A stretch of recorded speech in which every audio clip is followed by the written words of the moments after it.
কমপক্ষে সবচাইতে গরিব জান্নাতি, যে ছোট জান্নাতি, যার জান্নাতের পরিমাণ ছোট হবে, সেই দুনিয়ার মতো 10 দুনিয়া সম পরিমাণ জায়গা পেয়ে গেছেন।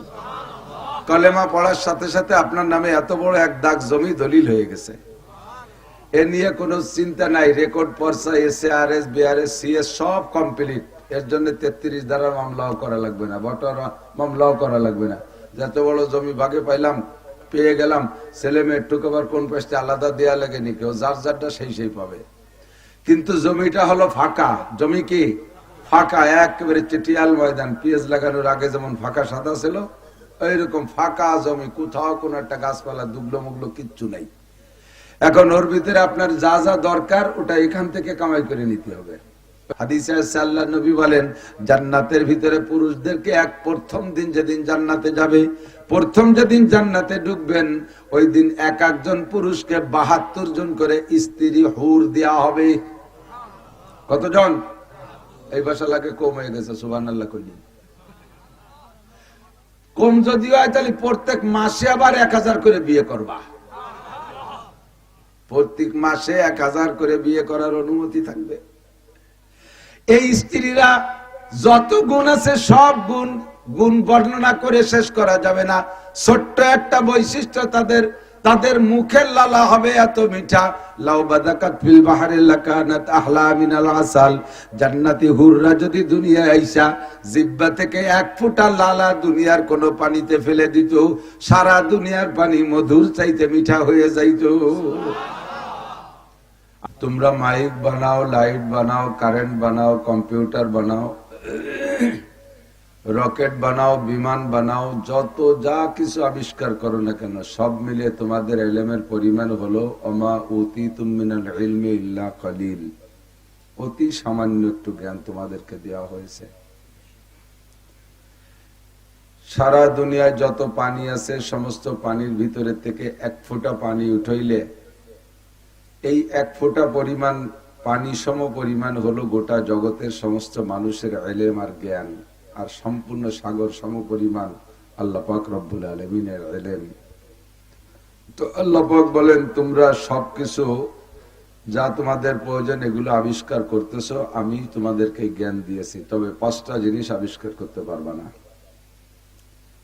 একটা হলো ইন্নাল্লাহা ইনদাহু ইলমুস সাআহ, কিয়ামত কবে হবে, গোটা দুনিয়া ধ্বংস কবে হবে, এটা কেউ কইতে পারবে না। এর নির্দিষ্ট তারিখ কেউ বলতে পারবে না। 2 নম্বর ওয়ায়ুনাজ্জিলুল গায়থ, কোন মেঘে কবে কখন কোথায় বৃষ্টি নামবে এটা কেউ বলতে পারবে না, সুনির্দিষ্ট তারিখ। সম্ভাবনা আছে, কতটুকু বলা যায়? সম্ভাবনা আছে, এভাবেই তো বলে। 3 নম্বরে ওয়ায়ুনাজ্জিলুল গায়থ ওয়ায়ালামু মা ফিল আরহাম, কোন নারীর পেটে সন্তান আছে আর নাই এটা কেউ কইতে পারবে না। বাচ্চা পেটে আসার পরে কম্পিউটার দিয়ে দেখে বলে, এটা ভবিষ্যৎ বলা না, এটা গায়েব বলা না, এটা দেখে বলা। আর আল্লাহ পাক জানেন বাচ্চা পেটে আসার আগেই এই মেয়েটার পেটে বাচ্চা ধারণ করার ক্ষমতা আছে কিনা, কয়টা ছেলে হবে, কয়টা মেয়ে হবে, কোনটা কখন হবে, সব আল্লাহ পাক জানেন। এইটা মানুষে জানবে না। 4 নম্বর ওমা তাদরি নাফসুম মাযা তাকসিবু গাদা, একটু পরে কে কি খাইবা, আগামীকাল কে কি ইনকাম করবা, এটা জগতের কেউ বলতে পারবে না। 5 নম্বর ওমা তাদরি নাফসুম বিআইয়ি আরদিন তামুত, কে কোন জায়গায় কোন জমিনে কখন মারা যাবে এটা কেউ বলতে পারবে না। আমরা এখানে যারা বসা আছি সালতানগর কান্দার মানুষ, কত যুদ্ধ বিগ্রহ করার অভ্যাস আপনাদের, মাশাআল্লাহ। রাত্রে হেসাক জড়াইও কাজী করার অভ্যাস আছে না? আছে। তো যতই লাট বাহাদুর ক্ষমতাধর নেতা আর বীর মানুষ হন না কেন, কেউ এই জায়গা থেকে বলতে পারবেন না যে আগামীকাল সকাল পর্যন্ত বেঁচে থাকবেন কি থাকবেন না। পারবে? কেউ যদি বলেন হিম্মত করে যে আমি বাঁচবই, আমার বাড়ির কাছে আজরাইল আসতে দেবো না, আমাদের বাড়ি 40টা ডাল আছে, আল্লাহ কয় তাহলে তোর ডাল পর্যন্তই যাইতে দেবো না, তোরে মারবই মাঠে ফেলাইয়া। আর আল্লাহর মারতে কোনো অস্ত্র, তীর, তরবারি কিচ্ছুই লাগে না। ওয়াইদা আরাদা শাইআন আইয়াকুলা লাহু কুন ফায়াকুন, আল্লাহ বলবেন কুন মাইয়াতান, তুই মরে যা, সাথে সাথে মরতে হবে। কাজেই আমার হায়াতের গ্যারান্টি ওয়ারেন্টি বিলকুল নাই, আমার হায়াত কতটুক জানি না। তো ধরে নেওয়া যাবে যার নামে যতটুক হায়াত বরাদ্দ আছে ততটুক পাওয়া হয়ে গেছে, সামনে আর একটুও পাবো কিনা কাহারও জানা নাই। তো অল্প একটু সময়ের ভিতরে আমাকে ইনকাম করে নিতে হবে বিশাল আখিরাতের নিয়ামত। আমরা একবার যারা অন্তর থেকে বিশ্বাস করে কলেমা পড়েছি, অবশ্যই এখানে যারা বসা আছি সকলেই কলেমা পড়া মানুষ। তারপরে নবী পাক বলেন, সর্বক্ষণ তুমি কলেমা পড়ে রেডি থাকো। মান কানা আখিরু কালামিহি লা ইলাহা ইল্লাল্লাহ ফাদাখালাল জান্নাহ। প্রত্যেকটা মানুষের শেষ কলেমা হইতে হবে লা ইলাহা ইল্লাল্লাহ। হুজুর আলাইহিস সালাতু ওয়াসসালাম নিজেও জীবনের শেষ কলেমা মরণের আগে লা ইলাহা ইল্লাল্লাহর তাকাজা করতেন, দোয়া করতেন, আল্লাহ আমার মরণের সময় কলেমা লা ইলাহা ইল্লাল্লাহ নসিব হোক। সাহাবায়ে কিরাম দোয়া করতেন, বুজুর্গানে দিন দোয়া করতেন। সকল মুসলমানের একই দাবি, আগে পরে যা করি না করি যেন জীবনের শেষ কলেমাটা হয় লা ইলাহা ইল্লাল্লাহ। এজন্য সর্বক্ষণ প্রস্তুত থাকতে হয়। আমাদের বাংলাদেশের বড় একজন মুহাদ্দিস, বহুত উঁচু মাপের একজন মুহাদ্দিসের একটা হাদিসের ক্লাসে আমি একবার বসলাম, তো দেখলাম উনি হাদিস পড়াচ্ছেন ফাঁকে ফাঁকে একটু সংক্ষেপ তওবা আর কলেমাটা পড়ে নিচ্ছেন। সংক্ষেপ তওবা আস্তাগফিরুল্লাহ ওয়া আতুবু ইলাইহি, আস্তাগফিরুল্লাহ ওয়া আতুবু ইলাইহি। তওবাটা অন্তর থেকে করা থাকলে বিগতের সমস্ত গুনাহ মাফ। আর মরণের জন্য সঙ্গে সঙ্গে ইস্তেগফারের সাথে ছোট্ট করে কলেমা পড়েন লা ইলাহা ইল্লাল্লাহ, আস্তাগফিরুল্লাহ ওয়া আতুবু ইলাইহি, লা ইলাহা ইল্লাল্লাহ। এই কই আবার পড়ায়, আবার কিছুক্ষণ পড়ায়, আবার ফাঁকে একবার পড়ে নেয় আস্তাগফিরুল্লাহ ওয়া আতুবু ইলাইহি, লা ইলাহা ইল্লাল্লাহ। আমার যা ভুলচুক হয়ে গেছে ইস্তেগফারের মাধ্যমে আমি ক্ষমা চেয়ে নিলাম, আর সামনে মরণের জন্য আমি কলেমা পড়ে রেডি থাকলাম লা ইলাহা ইল্লাল্লাহ। হাদিস পড়ানোর ভিতর দিয়ে মরণ হলেও মরণটা খারাপ না, ভালো মরণ। কোরআন পড়ানোর মধ্যে দিয়ে মরণ হলেও মরণটা ভালো মরণ। নামাজের মধ্যে মরণ হইলেও মরণটা ভালো মরণ। মসজিদের মধ্যে নামাজরত বা তাসবিহ তাহলিলরত অবস্থায় মরণ হয়ে গেলে মরণটা ভালো মরণ। তবে হুজুর যে কথাটা বলেছেন, মরণের আগে লা ইলাহা ইল্লাল্লাহ হওয়া সর্বশ্রেষ্ঠ ব্যাপার। এজন্য উনি হাদিস কোরআন পড়ানোর ফাঁকে ফাঁকে লা ইলাহা ইল্লাল্লাহ পড়ে রেডি থাকেন। যদি এখনই চলে যেতে হয় তাহলে কোনো সমস্যা নেই। আমি কখন কোন জায়গায় মারা যাব আমি জানি না, আমার হায়াত একেবারেই কম। তো অল্প একটু হায়াতের ভিতরে আমাকে ইনকাম করতে হবে কি? আল্লাহ পাক রব্বুল আলামিন বলেছেন, নবী পাক বলেছেন, যে ব্যক্তি কলেমা পড়লো অন্তর থেকে লা ইলাহা, আর একবার পড়ে নেই লা ইলাহা ইল্লাল্লাহু মুহাম্মাদুর রাসূলুল্লাহ। কলেমা যারা বিশ্বাসের সাথে পড়েছি, তরজমা তো জানি অবশ্যই, আল্লাহ ছাড়া কোনো মাবুদ নেই। আর আমাদের জন্য কিয়ামত পর্যন্ত সমস্ত মানুষের নবী মুহাম্মাদুর রাসূলুল্লাহ সাল্লাল্লাহু আলাইহি সাল্লাম। এই কলেমায় বিশ্বাস করে যারা কলেমা পড়ছে তার জন্য জান্নাত ওয়াজিব হয়ে গেছে। কাজে আপনারা যারা আমরা পড়লাম কলেমা, আপনারা জান্নাতে যাবেনই, এর মধ্যে কোনো সন্দেহ নেই। নিশ্চিত থাকেন এই ব্যাপারে যে অবশ্যই খোদার কসম দিয়ে বলবো আপনারা সবাই জান্নাতি। এমনি আকাম কুকাম যা করছেন এর কারণে ট্রাক ছোট বাড়ি দুড়ি কিছু খাওয়া লাগতে পারে, সেটা ভিন্ন। তবে জান্নাতে যাবেন এর মধ্যে সন্দেহ নাই। কলেমার বদৌলতে জান্নাতে যাবেনই, কোনো সন্দেহ নাই। তো জান্নাতে যাবেন এই কলেমার দ্বারা পাইলেন কি? জান্নাতের ভিতরেই দুনিয়া সমপরিমাণ, কমপক্ষে সবচাইতে গরিব জান্নাতি, যে ছোট জান্নাতি, যার জান্নাতের পরিমাণ ছোট হবে, সেই দুনিয়ার মতো 10 দুনিয়া সমপরিমাণ জায়গা পেয়ে গেছেন। কলেমা পড়ার সাথে সাথে আপনার নামে এত বড় এক দাগ জমি দলিল হয়ে গেছে। এ নিয়ে কোনো চিন্তা নাই। রেকর্ড পর্চা, SARS, BRS, CS সব কমপ্লিট। এর জন্য 33 ধারার মামলাও করা লাগবে না, বটরা মামলাও করা লাগবে না। যত বড় জমি ভাগে পাইলাম, পেয়ে গেলাম, ছেলে মেয়ের টুকাবার কোন পাশে আলাদা দেয়া লাগেনি, কেউ যার যারটা সেই পাবে। কিন্তু জমিটা হলো ফাঁকা। জমি কি ফাঁকা, একেবারে চিটিয়াল ময়দান। পিএস লাগানোর আগে যেমন ফাঁকা সাদা ছিল, এইরকম ফাঁকা জমি, কোথাও কোন একটা গাছপালা দুবলো মুগলো কিচ্ছু নাই। এখন ওর ভিতরে আপনার যা যা দরকার ওটা এখান থেকে কামাই করে নিতে হবে। ওই ফাঁকা জমিতে আপনার বিল্ডিং এর দরকার, এখান থেকে বানাতে হবে। ওর মধ্যে গাছপালা দরকার, এখান থেকে বানাবেন। ওর মধ্যে নদ নদী খাল বিলের দরকার, পুকুরের দরকার, সব এখান থেকে বানাই নিতে হবে। তো কিভাবে বানাবেন? এক একটা আমলের ওসিলায় আল্লাহ তাআলা এক এক প্রকার নিয়ামত ওর মধ্যে দান করবেন। একবার বলি সুবহানাল্লাহ। এর দ্বারা গাছপালা লাগানো হচ্ছে, বলেন আলহামদুলিল্লাহ। এই গাছ আরো বাড়তে তালে আছে। আল্লাহু আকবার। এটাও জান্নাতের মধ্যে গাছ লাগানোর তাসবিহ, এগুলো গাছের বীজ।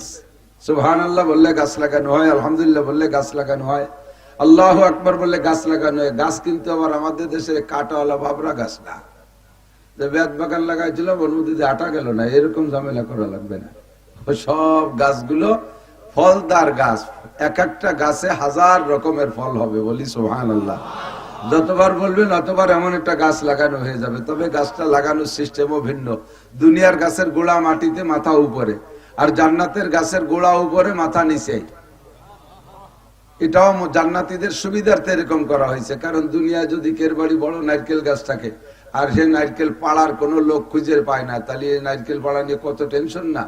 গাছি খুশি খুশি পাহা নারকেল কার মাথায় পড়ে তা কওয়া যায় না, ডাইগু মেঘু খুলিয়ে পড়ে কত উপরে। খেজুর গাছের মাথায় রস, পাড়ার লোক নাই, পোলাপান তালাশ করে বেড়ানো লাগে, না পারতি পারলি পারা সে গাছের রস পয়সি মদ হয়ে যায়। তো এই জন্য জান্নাতের ভিতরে আর দুনিয়ার গাছে উঠতে গেলে কাঁচা দিয়ে উঠা লাগে, আর জান্নাতের মধ্যে কাঁচা দেওয়া দিই নাই। গাছের গোড়া উপর দিক, মাথা নিচের দিক ফলে ফুলে ভরা থাকবে, খালি খাবেন আর খাবেন। কন্যা সুবহানাল্লাহ। এমন সুন্দর গাছপালা জান্নাতের মধ্যে লাগানো দরকার আছে না নাই? যতবার বসে বসে তাসবিহ পড়বেন জান্নাতের মধ্যে গাছ লাগানো হবে। এবার বিল্ডিং এর দরকার, গাছতলা তো থাকা যায় না, থাকলে থাকবেন, জান্নাতের গাছতলাও থাকা যাবে, সমস্যা নেই। তবে বিল্ডিং এরও দরকার। তো জান্নাতের বিল্ডিং ঘর বাড়ি বানাবেন কি দিয়া? কোরআন শরীফের আয়াত দিয়ে ঘর বাড়ি বানাবেন। জান্নাতের ঘর বাড়ি কিসে হবে? কোরআন শরীফের আয়াতের দ্বারা হবে। একটা বিল্ডিং এখন ছোট্ট করে বানাই ফেলি, পারবেন এখনই? বিসমিল্লাহির রহমানির রহিম। ইন্না আতাইনাকাল কাউসার ফাসাল্লি লিরাব্বিকা ওয়ানহার ইন্না শানিয়াকা হুয়াল আবতার। 3 আয়াত না? আর বিসমিল্লাহ 1 আয়াত। তো বিসমিল্লাহ সহ সূরা কাউসার পড়ছি, 4 আয়াত হয়ে গেছে। আল্লাহর কসম, এক্ষুনি জান্নাতের মধ্যে 4 তলা একটা দালান হয়ে গেছে। দালানটায় কয় ইউনিট? মোটামুটি সাইজের বিল্ডিং বানায়, মানুষের বিল্ডিং বানায় 3 ইউনিটের হিসাব করে বেশিরভাগ। ঢুকেই একটা ইউনিট, ডাইনিং রুমে 2টা ইউনিট করে। তো জান্নাতের ভিতরে আপনার এই যে ছোট বিল্ডিংটা বানাইলেন, এখন এর 1 তলার ভিতরে কতগুলো রুম হবে? আপনার দুনিয়ায় যত আপনজন মহব্বতের মানুষ, মা বাপ, দাদা দাদি, নানা নানি, শ্বশুর শাশুড়ি, আত্মীয় স্বজন, পাড়া প্রতিবেশী, নাতি নাতকুরো, ভাই বোন, ভাবি সাবি যা আছে, উস্তাদ শাগরেদ, পীর মোর্শেদ, ছাত্র ছাত্র ভাই, কর্মজীবনের সাথীরা, যাদের সাথে জীবনে একদিনও কোনো জায়গায় বসে বসে খুশি খুশি চা খাই করছেন, এই সব মানুষ যদি জান্নাতি হয় আর ওরা যদি আপনার জান্নাতে বেড়াইতে আসে, 1 তলার ভিতরে যে রুম হবে, প্রত্যেকটা আলাদা আলাদা রুম দিয়ার বড় রুম থেকে যাবে। আমাদের এই ফরিদপুর আর গোপালগঞ্জে বাটার ইট না, এই ইট আবার আলাদা কায়দা। লাবিনাতু মিন ফিদ্দা, লাবিনাতু মিন যাহাব। একটা ইট হবে স্বর্ণের, একটা ইট হবে রূপার। বলি সুবহানাল্লাহ। সুবহানাল্লাহ বলে বলে গাছ লাগাবেন আর কোরআন শরীফ পড়ে পড়ে দালান বানাবেন। আল্লাহর রাসূল বলেন, ইয়াকালু লিসাহিবিল কুরআন ইকরা ওয়ারতাকি ওয়ারাতিল কামা কুনতা তুরাতিলু ফিদ দুনিয়া ফাইন্না মানজিলাকা ইনদা আখিরি আয়াতিন তাকরাউহা। তুমি দুনিয়ায় যতগুলো আয়াত তেলাওয়াত করেছিলে, এই আয়াতগুলো জান্নাতের মধ্যে বসে বসে তেলাওয়াত করো, পড়তে রহো। উর্দুতে বলে, উর্দু তরজমা, পড়তে রহো আর চলতে রহো, পড়তে থাকো আর উঠতে থাকো। তুমি যত আয়াত পড়ে শোনাবা, তোমার বিল্ডিং এর তলা অত হবে। পুরো কোরআন শরীফ যদি পড়ে ফেলেন, তাহলে আপনার বিল্ডিং এর ভিতরে জান্নাতের মধ্যে কোরআন শরীফের আয়াত সংখ্যা পরিমাণ 6666 হোক আর 6236 হোক, যাই হোক, এই আয়াত সংখ্যা পরিমাণ বিল্ডিং হয়ে যাবে জান্নাতে। এবার আপনি ওই বিল্ডিং এ উঠবেন, বিল্ডিং এর কোনো সিঁড়িও নাই, লিফটও নাই। যে এত উপরের বিল্ডিং এ 200 তলায় কিভাবে উঠবেন? ওই কোরআন শরীফ হবে আপনার সাথী, কোরআন শরীফ আপনার সাথে থাকবে। যে নম্বর তালায় উঠবেন, ওই নম্বর আয়াতটা পড়বেন, আর ওই আয়াতে আপনাকে সেই তালায় পৌঁছাই দেবে। কথাগুলো একেবারে কেমন যেন ফাও গল্প গল্প মনে আসছে। দুনিয়ার এত টাকাতে সিঁড়ি বানায়, রানিং সিঁড়ি, অটো সিঁড়ি, কারেন্টের সিঁড়ি, তাই কয়েকদিন পর নষ্ট হয়ে যায়। আর এই জায়গা বিনি সিঁড়িতে এত তালা জ্বালানে উঠবো। এজন্য আল্লাহ পাক বলেন, আদাতুল ইবাদিয়াস সালিহিন মা লা আইনুন রাআত ওয়ালা উযুনুন সামিআত ওয়ালা খাতার আলা কলবি বাশার। আমি আমার নেককার ইমানদার পরহেজগার বান্দা বান্দীদের জন্য জান্নাতের মধ্যে এমন নিয়ামত তৈরি করে রেখেছি যা জীবনে কোনোদিন চোখে দেখো নাই, ওয়ালা উযুনুন সামিয়াত, কোনো কানও তার বর্ণনা শুনে নাই, ওয়ালা খাতারা আলা কলবি বাশার। যদি উলামায়ে কিরাম জান্নাতের আংশিক বিবরণ তোমাদেরকে বলে, তোমাদের মেনে নিতেও কষ্ট হবে। কি বলে এত সুন্দর কিভাবে হয়, এত সুন্দর কিভাবে হয়। যেমন ছোট্ট একটা হাদিসে আছে, আল্লাহ নবী বলেন জান্নাতের ভিতরে পুরুষদেরকে এক প্রথম দিন যেদিন জান্নাতে যাবে, প্রথম যেদিন জান্নাতে ঢুকবেন ওই দিন এক একজন পুরুষকে ৭২ জন করে স্ত্রী হুর দেয়া হবে। কতজন? এই ভাষা লাগে কম হয়ে গেছে, সুবহানাল্লাহ কইলি। কম যদি হয় তাহলে প্রত্যেক মাসে আবার ১০০০ করে বিয়ে করবা, প্রত্যেক মাসে ১০০০ করে বিয়ে করার অনুমতি থাকবে।